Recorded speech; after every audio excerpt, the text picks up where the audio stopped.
Hey everybody, this is Dr. Flight, and this is going to be a video lecture that deals with specific strategy ideas that nonprofits want to consider as they form partnerships with for-profit organizations. So this is like a relationship management concept where we have multiple relationships that we're trying to manage all at the same time. And with each relationship that the nonprofit has, they have specific goals and objectives that they have, in terms of what they want to get out of the relationship with a for-profit. However, and very importantly, we can't think of each relationship necessarily as a separate, mutually exclusive entity. What we need to do is balance and think about a collection of relationships that are all happening at the same time. So with that in mind, that's the concept of this lecture and kind of where we're going to move through, kind of talk about. We're going to look at specific strategic things to consider or strategy points, and then we're going to look at something called a collaboration continuum and then a partner portfolio. So this lecture actually has a lot of interesting content associated with it, and important things to consider as we move forward. So we're going to look at 11 different strategy points, or things to look at and just check off and think while you're developing relationships with for-profits. So this is all from the perspective of a nonprofit organization. So one, let's use the people who are in our organization to help us identify potential partners. So the best partners that you can identify, best for-profit partners would be ones who already have an association with our nonprofit. So nonprofits typically will have some type of board of directors or overseers or advocates. And so what we want to do is use them first to identify for-profits that can help us achieve certain goals that we have. We want to be very deliberate in selecting for-profit partners who have mutual interests in us and in our cause specifically. In other words, there should be an alignment between what our mission is and the for-profits, maybe industry or product that they kind of deal with. So there should be a synergy there that makes sense. We also want to, and number 3 here will be to screen out partners that we feel may be potential conflicts, may have a conflict of interest down the road, or ones that may jeopardize our cause or provide a poor image of our cause. Partners whose products may be potentially hazardous, in legal jeopardy, or potential controversial partners. So again, we're choosing partners and we're thinking about what makes a good partner, what we want to avoid and such. So those are 3 of the elements. Moving forward, choosing partners based on our specific strategic needs. So thinking very carefully about what are resources that we lack and what resources a partner could provide, and making sure that there's a specific dynamic that's being created there. So thinking through that is important.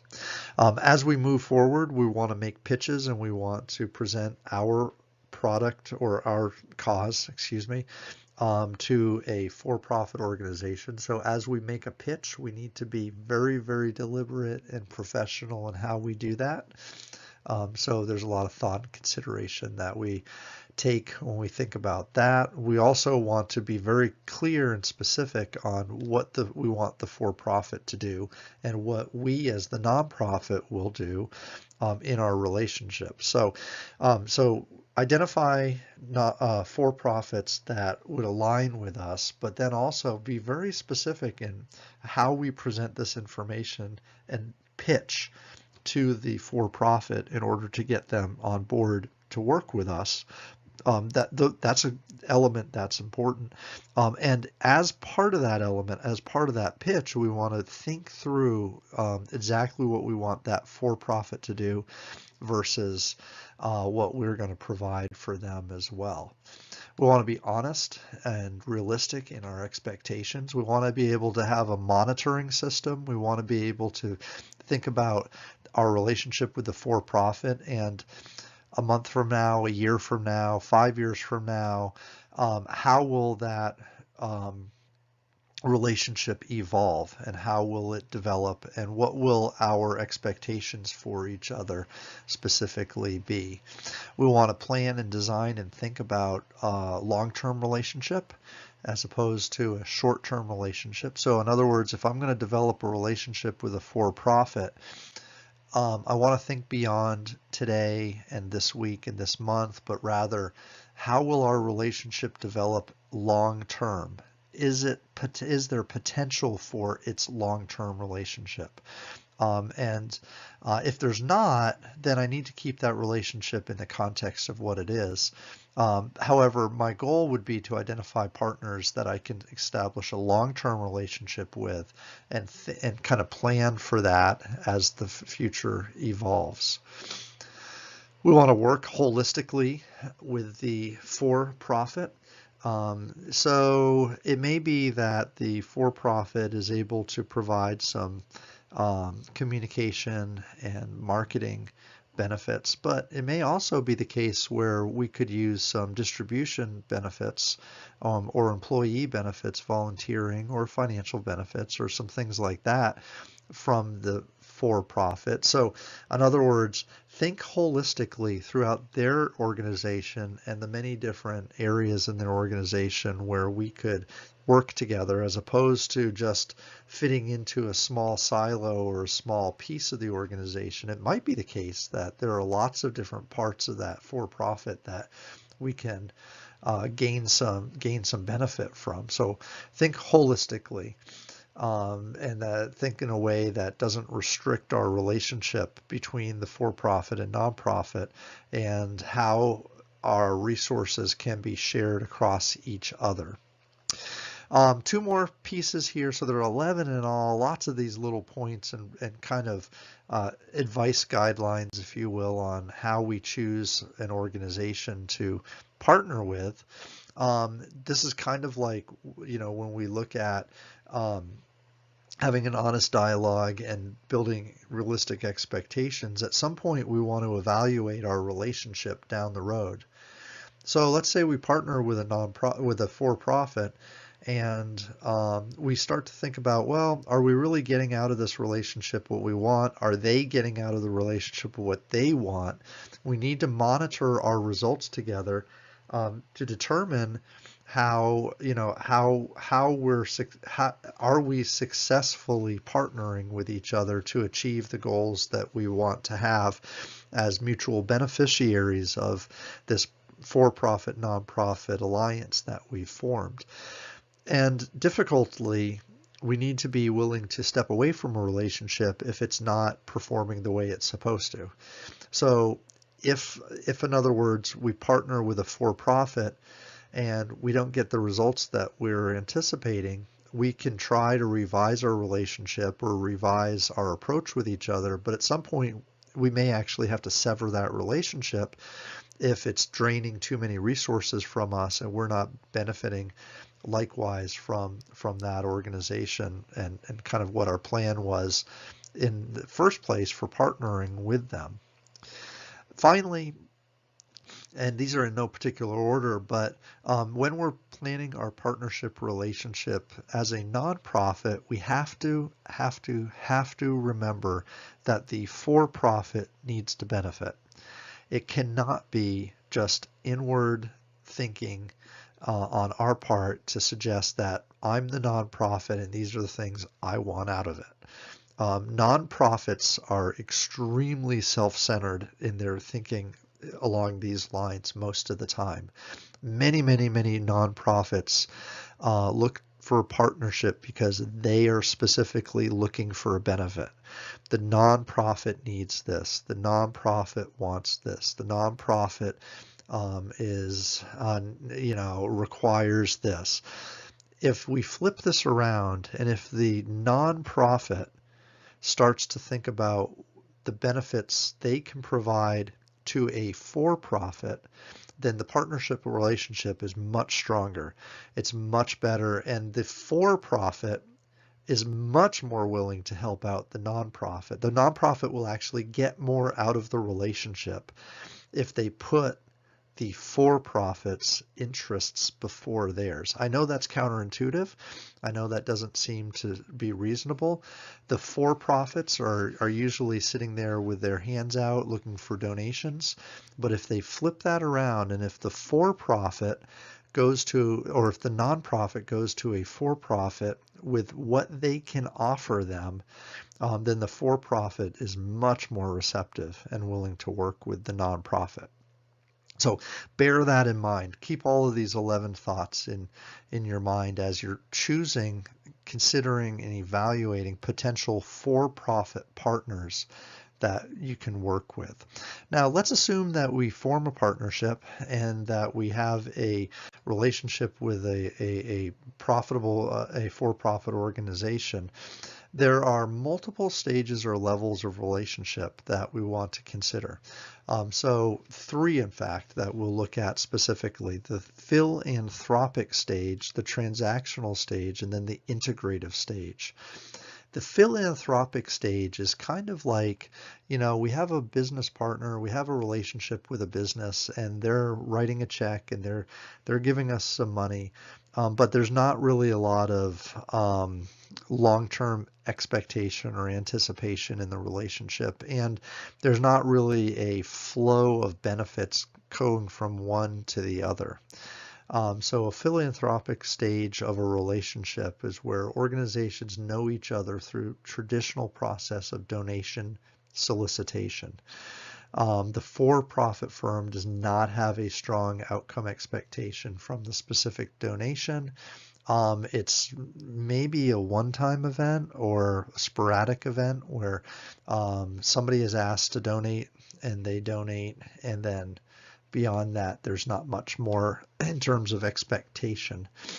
The transactional stage is where a partnership begins to form, where each party begins to have expectations of benefits, and those may relate to the goals or mission of each organization. So moving beyond just simple philanthropy, like the for-profits writing a check because they feel like they should.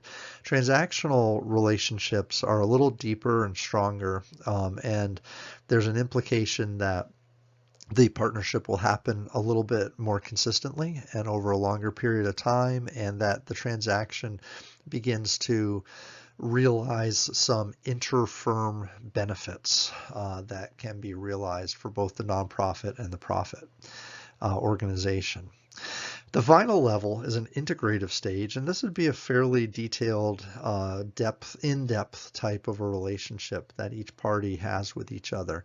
So business operations of both the profit and for-profit, nonprofit and for-profit organizations are shared.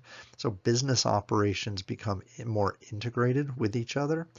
Each party, so the nonprofit and the for-profit, both consider each other as, like in their strategic planning process and in their long-term plans for the organization.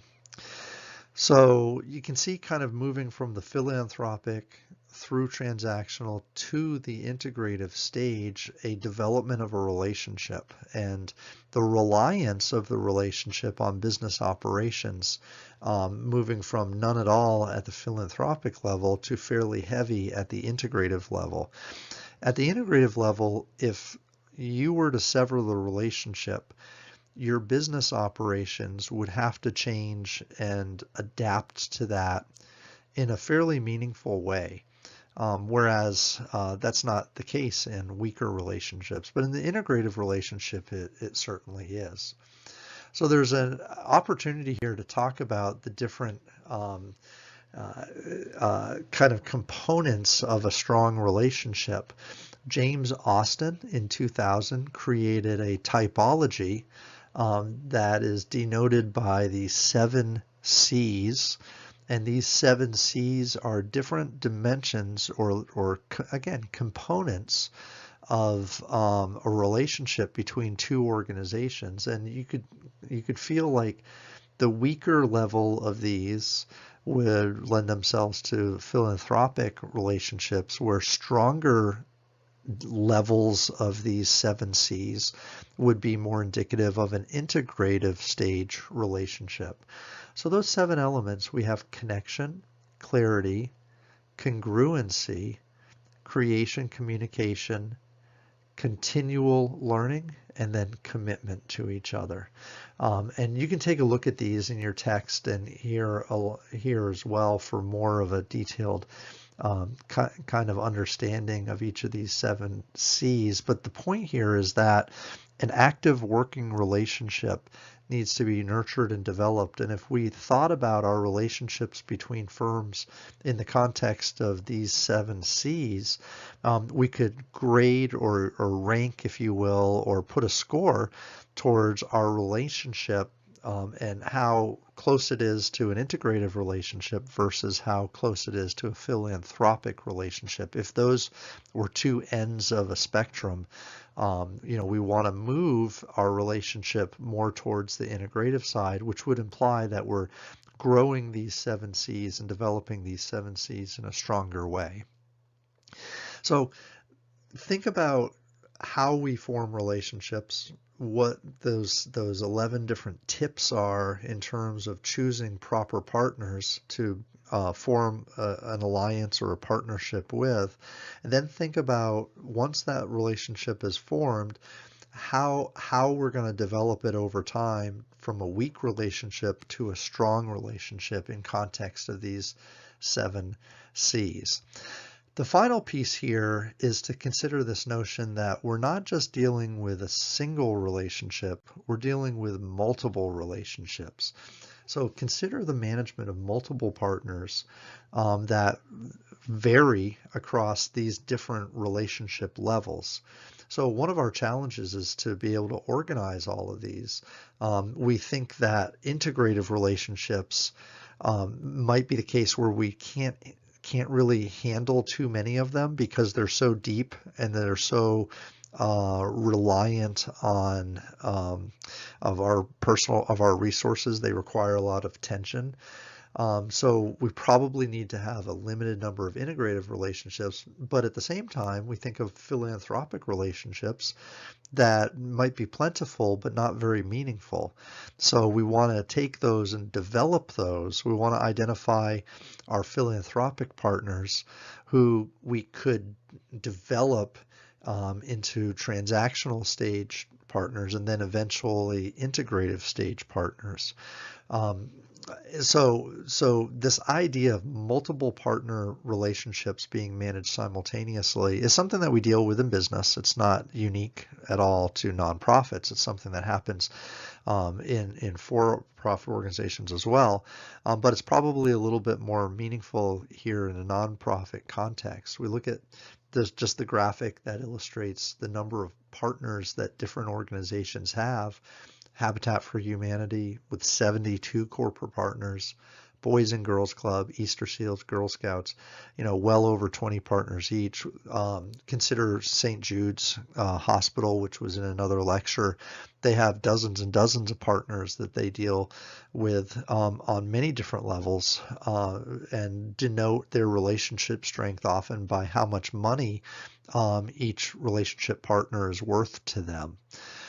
So that management style then or component of dealing with multiple relationships simultaneously is one to really put a lot of thought into. And there's a tool that we can actually use to help us manage through that. A chart can be created, and if you look at the chart that we have here, we have philanthropic columns, so these columns here, and then we have transactional columns, and then we have integrative columns, which suggest level of partnership, so relationship degree, if you will, from weak to strong, from philanthropic to integrative. But then we also can think about these as potential opportunities as well. So we could have, for instance, a philanthropic partner that we really don't anticipate will grow out of the philanthropic kind of stage. And that's the type of, that's just the relationship we have with them. Moreover, we may have a philanthropic partner who we do think has greater potential, who I might be able to move into a transactional stage partner. And that's what I would want to do with them. I would want to develop them so that they can be nurtured and moved on to a higher order type of a relationship. So this chart here then allows you to put into one place kind of a picture of where these partners fall within your organization.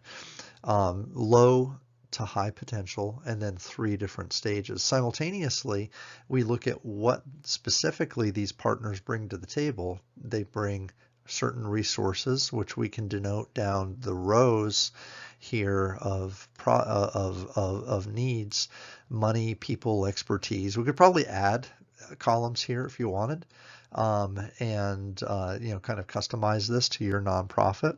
But in this way, we can actually put in this chart our partners and who our partners are and what they represent to us. So some 4 different kind of guidelines here to consider as we develop this chart. Number 1, have a balance of ventures, or have a balance of partnerships here across all 3 stages of development. You can't have everybody be integrative. It's too much, emphasis, or too much, so we can't handle that. We need a balance of partners in all 3 transactional, philanthropic, and integrative levels of relationship. We also want a balance of partners who can provide the benefits down the side here, be it money, people, or expertise. Not everybody can be money donators. Not everybody can be giving us volunteers. Not everybody can bring us their expertise, like in marketing and distribution and operations and stuff like that. We have to have a balance. We have to have some of our partners provide money, some provide volunteers, and some provide expertise. But again, a balance is what we're looking for across and up and down this chart. We want to minimize low potential partners. So yeah, of course, we want to minimize low potential partners, but we also want to be able to move and manage high potential partners as well. We want to encourage them, and we want to grow them, and we want to move a high potential philanthropic partner into a transactional partner, and we want to move a high potential transactional partner into an integrative partner. So we've got to manage the growth of these partnerships as well, recognizing that somebody may start here in the high potential area, but we want them to move up somewhere else there. They might start here in the high potential transaction area, and we want them to move up over time. We realize that somebody who's in a low potential area probably is not going to move up, but we treat them as they are, and we manage them in the position they are, but we're not trying to get them to necessarily move in any direction. Finally, as we think about the organization of our nonprofit, we consider that we may want to have a group of individuals who serve these partner liaisons and who are organized around the different types of partners that we have. So it may be that we have employees who focus specifically on philanthropic donations, and that's a unit within our nonprofit organization. And then what we might have are higher level employees who go and make calls to integrative partners and develop those integrative relationships more on a one-to-one basis. So from an organizational perspective, we want to manage how we adapt and adopt our practices to meet partner needs.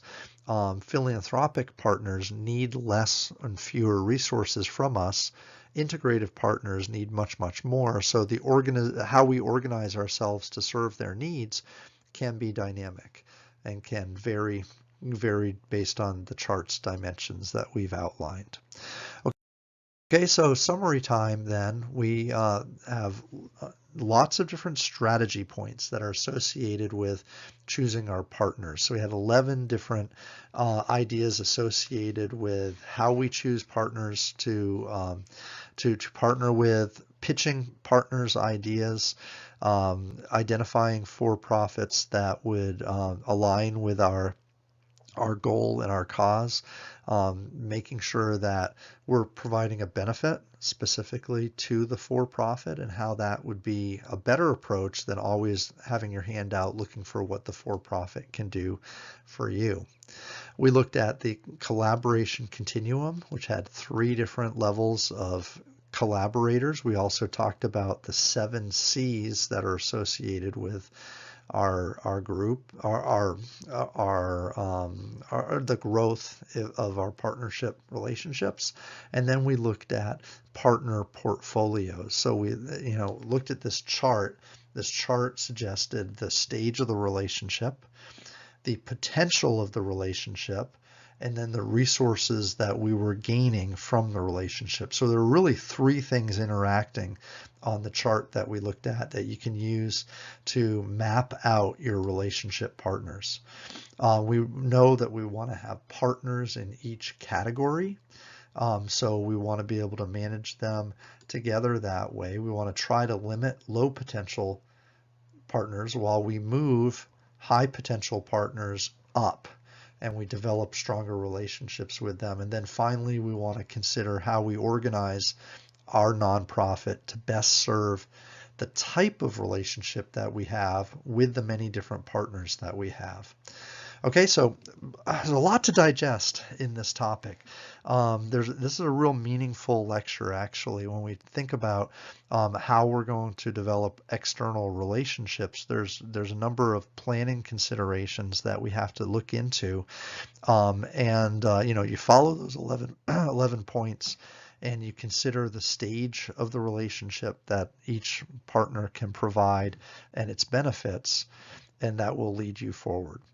So let me know if you have any questions, and I look forward to hearing any comments. Thanks.